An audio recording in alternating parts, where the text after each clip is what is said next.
Alright, so we thought we would just give a quick garden update since, what is it, the very end of spring? So this will be a spring and garden update. So here's what's going on here.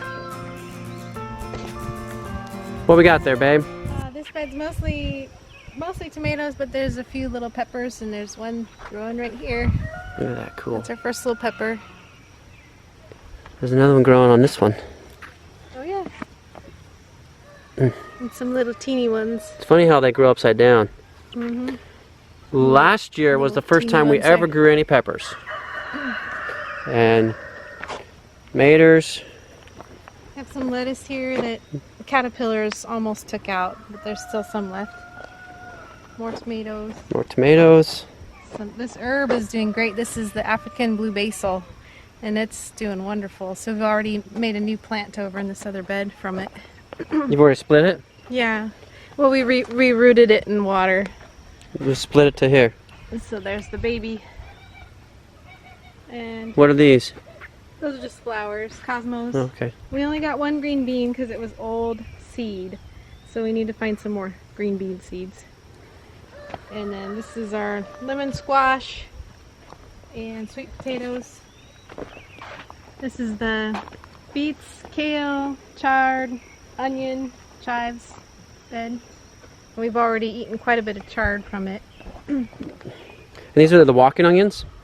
No, these are just onion sets that we got from Baker Creek. Okay. And those are garlic chives. garlic chives. Transplanted. We really like those. Now over to this one. Yeah, this one, we've got a little bare spot here, so I might plant some more chard. But there's a watermelon and another melon here.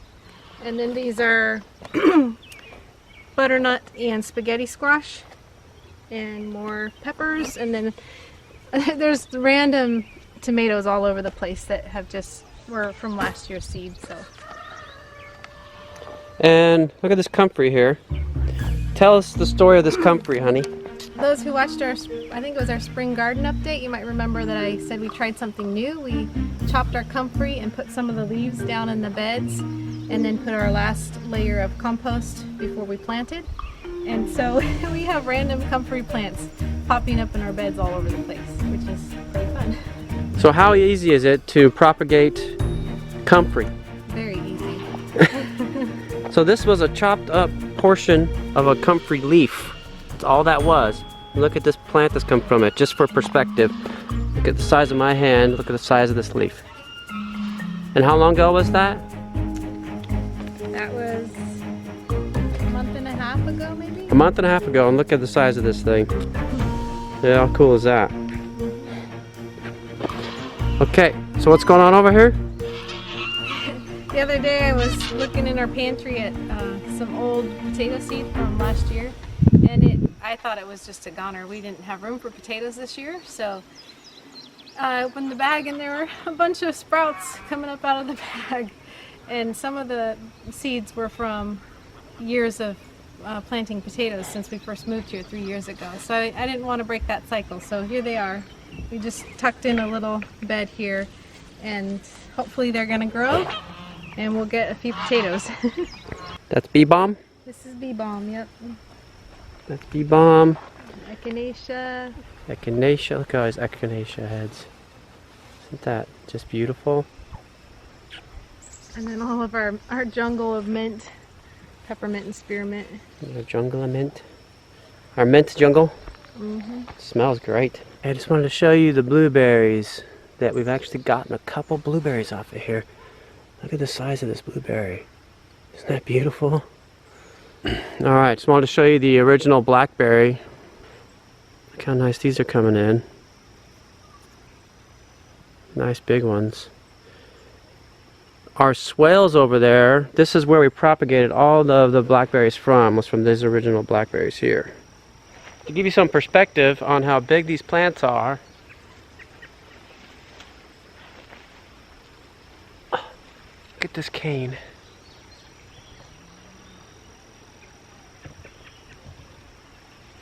How huge that cane is. That's something.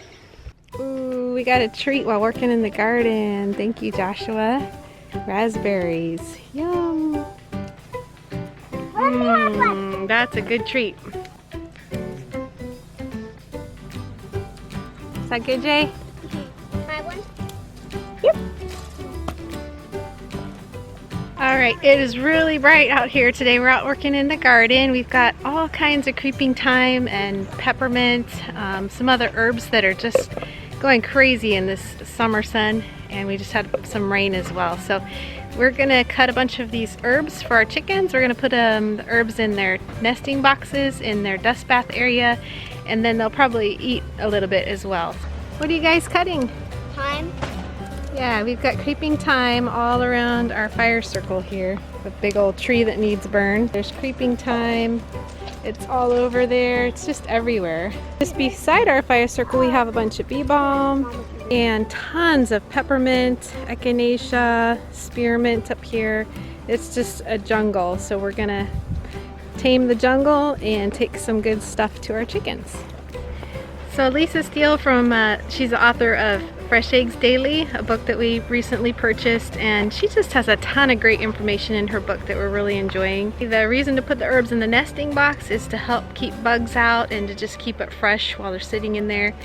The reason to put it in their dust bath is similar. It helps, some of the herbs help keep the mites and various things off of their skin. The essential oils from the herbs get in there and get on them and help them to stay more healthy that way. And a lot of herbs they'll even eat if they feel like they need it.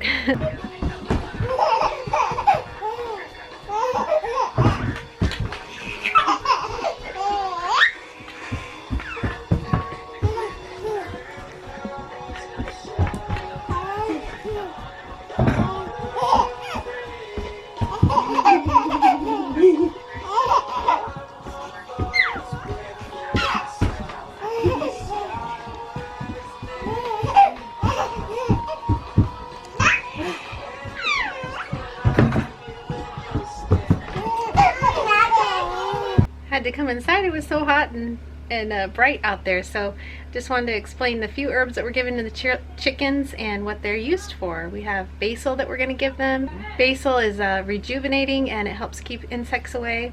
We're also giving them bee balm, which is just for their overall health and wellness, and we're giving them spearmint and peppermint. Both of those help keep insects and rodents away, so that'll help keep their nesting boxes clean and their dust bath area clean.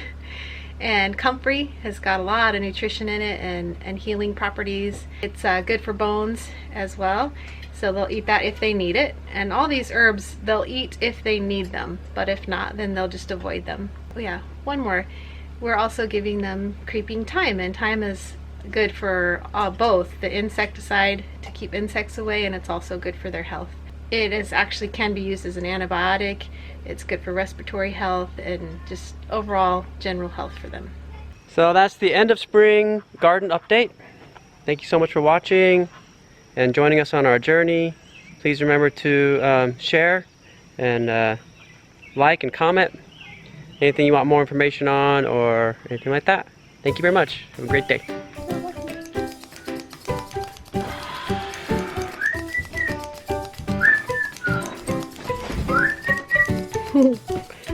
Staple remover. Oh, the mama's voice interrupted.